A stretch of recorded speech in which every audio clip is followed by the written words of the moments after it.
Welcome back to AM Northwest. Are you finding that you're running out of money by the end of the month? It may be time to change the energy in your home. So here to tell us how to do that, we welcome back numerologist and Feng Shui expert, Sunita Sitara. Good to see you again, Sunita. Thank you for having me back. Give me my pen. That's my... How many do you need? I'll take 2. Okay, that's my little thing. All right, let's talk about it, because you say you have some really interesting Feng Shui methods of bringing more money into the home. Yes. And keeping the money that we have. Right. So the first thing you say, though, is to be respectful about money.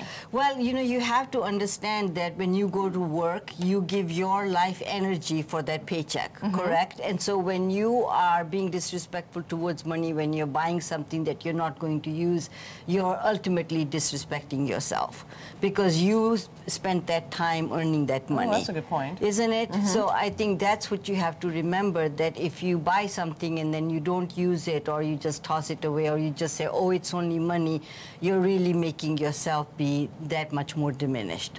So that's the reason. That's interesting. Could that be why so many people who are foolish with money, I'll use that term, often have high stress and other issues? Yeah, other issues. I completely agree with you. And I think money also wants to multiply, you know. Yeah.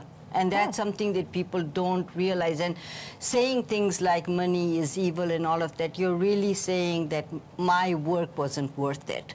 So you want to remember, it's a really great system to buy things. It's a good barter system in the sense you can go and say, I want that cup, and you don't have to give somebody 2 oranges for it. You know exactly how much it's So money's not evil, greed is. I agree. Okay, yes. all right, that makes more sense. Feng Shui tip you say is to keep your wallet clutter-free. Right, so you don't want to have any receipts in there. You don't want to carry someone else's, you know, business card in there in your wallet. Now, why is that? Because you don't want to carry someone else's financial energy in your financial energy. So you don't know how ethical they are with their money.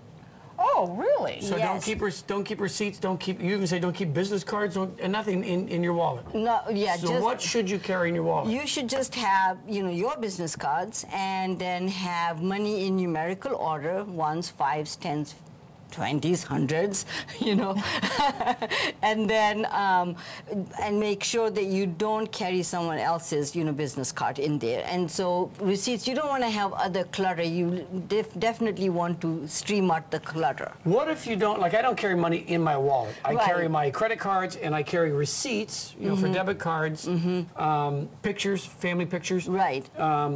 You know, But you carry I your keep my money money in my front Does pocket. that feel comfortable to you? Yeah, because I don't like pulling the wallet out. I figure the wallet's an easier target for thieves. Yes, so yes. the money's folded in my pocket. As long as you're keeping it in good order, and you said you kind of keep the faces in the same... The faces all face the same way. Okay, then Yeah. that's okay. I'll let that one go. Okay. You also talk about keeping your kitchen clutter-free. And why? Yes. Now, how does the kitchen relate to money? Yeah, so this is, you know how we've talked about Feng Shui being metaphorical before. You feed your family in the kitchen, and you cook everything on the stove. So that is a wealth generator in the sense that if one of the burners is not working, then that diminishes your ability to feed your family by a 4th. Oh, Does that make yeah. sense? So make sure that all the elements are working. Yes. Right. All of them are working and are in good repair, and you want to make sure that your kitchen is clutter-free and no, you know, we love to have all these knickknacks that you have in your kitchen. Not a good idea. But why is it? What does the kitchen represent when it comes to money? Well, the kitchen represents your ability to feed your family. So that's why, and how do you feed your family? You feed your family by having money. You even say no pots or pans on the stovetop. Right. At night time, I just clean all of that off and make sure that there's nothing there, make sure that it's in good working order. My stove always is in good working order.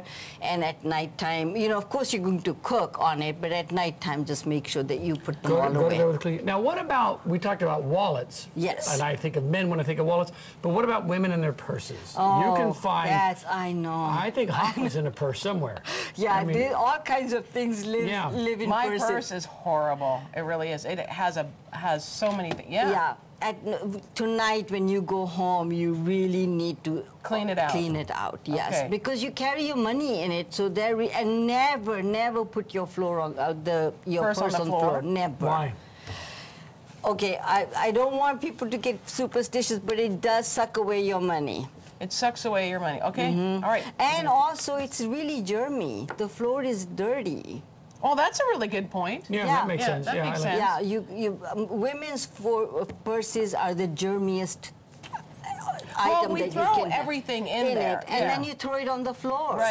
So when we talk about organizing finances and money, I would have to think that the way you organize your bills, your checkbook register, if you're still using checks, right. you know, that you've got to keep that really neat. It can't be Neat scribbled and notes. I agree, yes. And you don't stuff your money in your pocket. You know, if you're putting it in your pocket the way that you do it, put it in numeric order. And then the other thing that's really important is if you have any kind of leak in your home, then that is money that is just kind of slipping through your fingers. And that makes sense. That's what you see on your water Is that why you bill. say keep the toilet seat down? Toilet lid down because the toilet is the biggest drain in your home, and it not only takes the chi away, it takes away energy, and also bacteria comes back up in the air when you're flushing.